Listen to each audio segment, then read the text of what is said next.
Il faut donc rattraper le retard.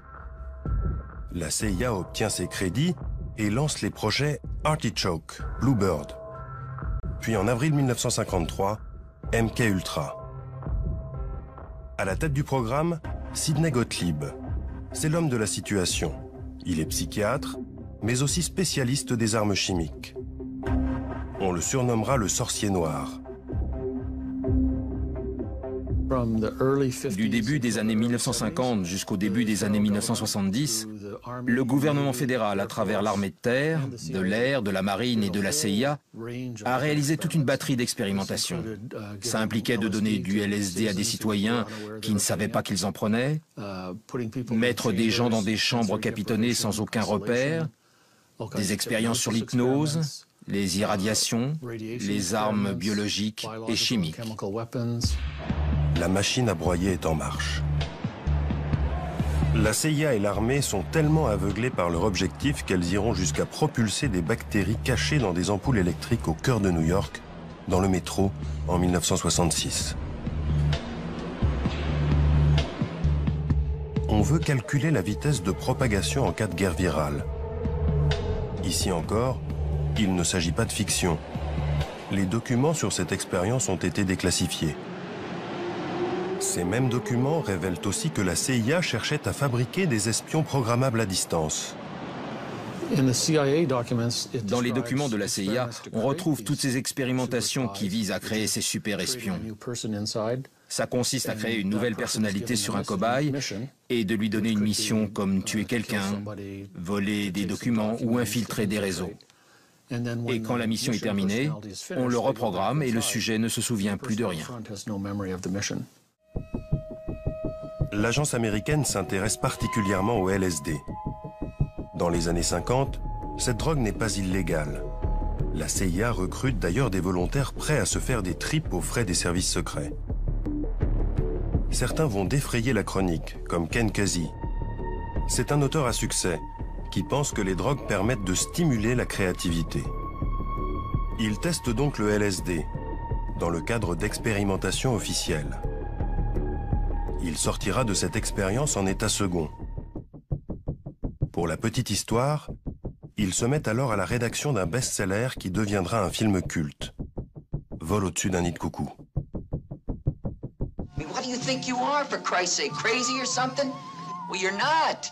Grâce à l'appui involontaire des artistes et des hippies, les scientifiques américains n'ont pas trop de mal à faire accepter leurs expérimentations sur le LSD. D'ailleurs, la CIA estime que c'est tellement inoffensif qu'elle le teste sur ses propres agents, à leur insu. Le retour de bâton sera sévère. Certains en deviendront paranoïaques, comme l'un de leurs biochimistes, Frank Olson. Il en mourra en 1953, défenestré du 11e étage d'un hôtel new-yorkais. Même déconvenu en 1955 à San Francisco. La CIA y embauche George White, une grande gueule de la police antidrogue, afin qu'il monte 2 maisons de passe. Les prostituées versent discrètement des doses de LSD dans le verre des clients.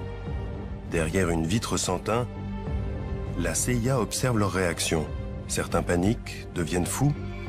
L'un d'entre eux commettra un braquage en état second et partira en prison.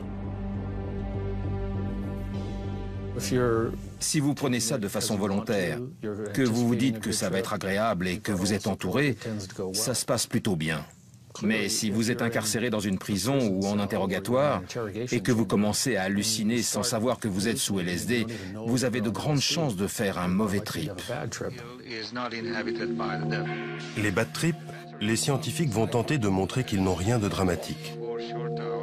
Lors de cette expérience, filmée en 1955, on demande à un artiste de boire une dose de LSD. 12 o'clock and we're ready to start this experiment. How did it taste? It had no taste. How did it look? Colorless. Now, would you tell me your name, please? William Millard. Puis il lui faut dessiner les traits d'un être humain, avant que les premiers effets ne se fassent ressentir. We have the advantage of an artist who is able to draw a sketch and On le soumet alors à une batterie de tests. Quelques heures plus tard, l'artiste doit dessiner à nouveau un portrait. mais il n'y parvient plus. Et peu à peu, sous l'œil du psychiatre, il tombe dans une forme de schizophrénie. Now you're getting emotional again. Now look at the picture now. Look at the picture. Look at it. And just concentrate on the eyebrows. That's where you were. Do you suppose you take a look at these two pictures and compare them? The eyes, for example, are the same to me. Ces images de propagande donnent la sensation que chaque expérience est encadrée et sans trop de dommages. La réalité est moins présentable. Le LSD a été mis en avant parce que tout le monde connaît. Mais lors des commissions sénatoriales, dans les années 1970, le conseiller en chef de l'armée a rendu une liste de 125 produits qu'ils avaient testés dans le cadre de ces expérimentations sur le lavage de cerveau. Et il faut rajouter à cela ceux de la marine, de l'armée de l'air et de la CIA. Dans ses folles recherches, la CIA fait la course avec l'armée. Celle-ci aussi fait des expériences à grande échelle, notamment dans le camp d'Edgewood. Dans ces bâtiments, on y teste tout aussi bien des armes chimiques, avec notamment l'aide de scientifiques du Troisième Reich, mais aussi des drogues qui agissent sur le comportement. Ce département est tenu par un psychiatre militaire, James Ketchum. Il y expérimente plus d'une trentaine de produits toxiques. James Ketchum s'intéresse au LSD, mais surtout au benzylate ou BZ, une drogue beaucoup plus puissante que le LSD. Quel était le but de vos recherches? De tenter de trouver une drogue, le benzylate étant notre premier choix,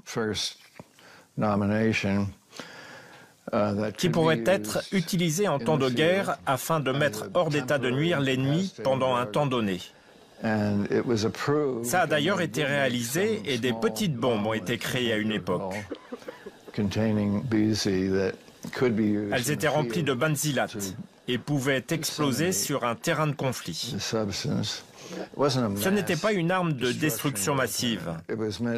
C'était destiné à être utilisé dans un lieu particulier qui pouvait être encerclé et contrôlé, mais qui ne pouvait être envahi sans risquer beaucoup de pertes de notre côté.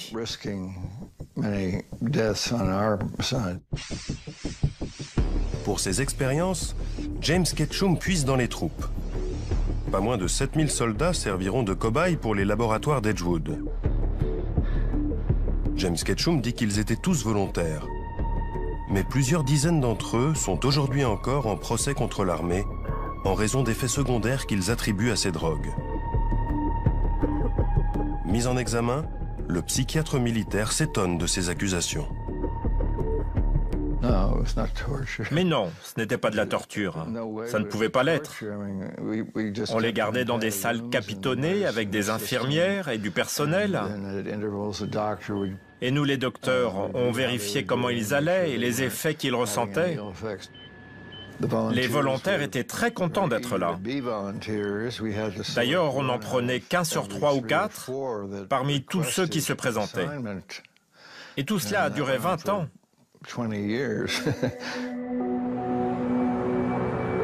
À New York, nous avons retrouvé l'un des militaires qui a participé aux expérimentations de James Ketchum. Il s'appelle Tony Mannheim. Et en 1958, alors qu'il est jeune appelé, sa hiérarchie lui propose de participer à des tests sur des équipements militaires contre des permissions supplémentaires. Il signe un protocole d'accord, mais on ne l'informe pas de ce qu'il va tester. À notre arrivée, nous étions invités à une sorte de pot d'accueil afin de rencontrer le personnel de la base d'Edgewood qui était en charge des tests. Mais je me suis aperçu, et nous ne le savions pas et on aurait dû le savoir, que les boissons étaient droguées. C'était donc un peu déconcertant de ressentir les effets de produits qui s'attaquaient à notre cerveau, que ce soit du LSD ou autre chose. Le but de tout ça était de nous faire rentrer dans un état de paranoïa et de désorientation.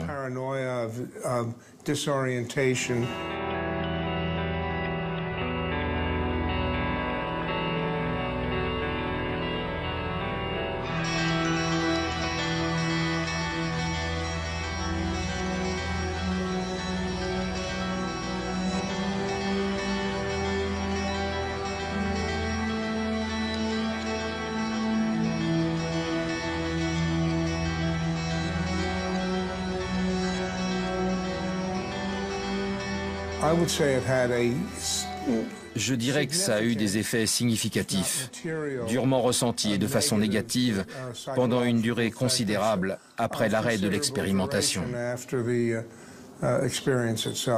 Pendant combien de temps? Des années. Je dirais des mois et des années plutôt que des jours et des semaines. James Ketchum affirme pour sa part que les tests étaient réalisés dans un cadre bien défini et que sa propre équipe n'a jamais contesté l'éthique de ses expériences.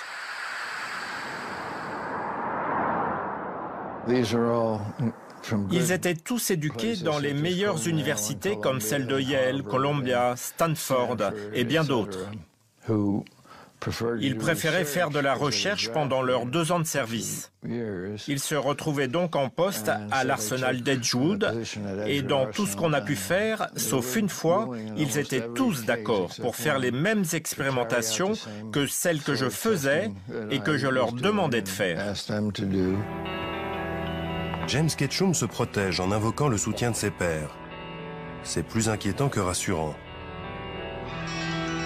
Et il ne peut ignorer que pendant qu'il expérimente ces drogues sur des milliers de soldats, l'armée s'intéresse à bien d'autres produits plus destructeurs encore.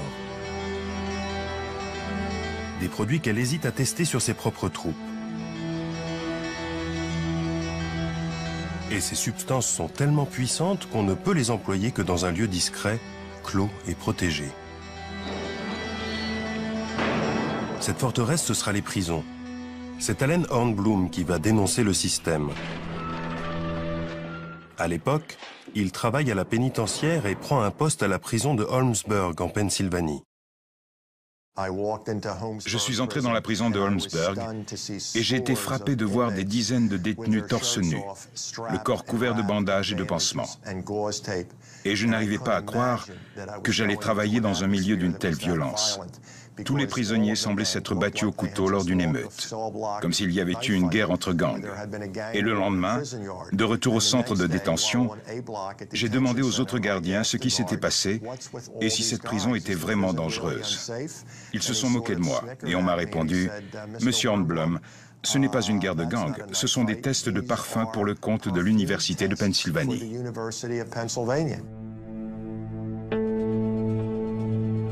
À Holmesburg, mais aussi dans une vingtaine d'autres centres pénitentiaires à travers le pays, la CIA ou l'armée transforme les détenus en rats de laboratoire.